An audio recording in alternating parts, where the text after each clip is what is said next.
does the remarkable growth of the economy and business in China affect the outlook for business in the United States? Well, clearly, China has for the last 20 years. If you've got something they want, it's a hell of a good place to do business.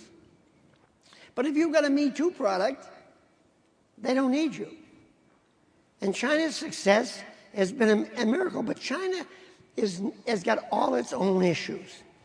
When they had the last recession, the last close to depression, in the last 2 years, China was jolted like no one else. They put in a hell of a stimulus plan.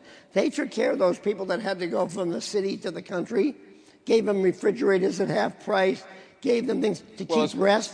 Yeah, because they don't have the messiness of democracy to worry about. They got a better game. A better game? Okay, so...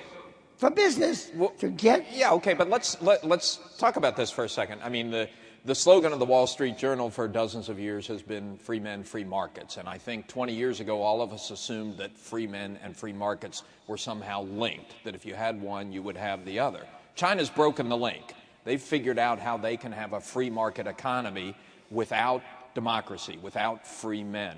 As a business person, does that bother you? Should it bother you? Is it relevant? I think they're in the development phase of an economy.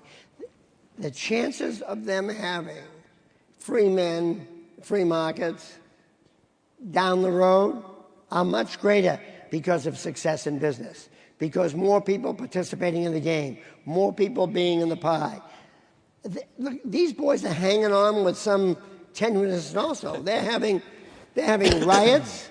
They're having more police arrests now than they've ever had before. This recession shook them to the core because all that job growth, they had to send people back to the country. This game is not over. Trees don't grow in linear lines. I don't know when China will have a hiccup, but they're managing their economy with their issues quite well with a tricky social balance, a very tricky social balance.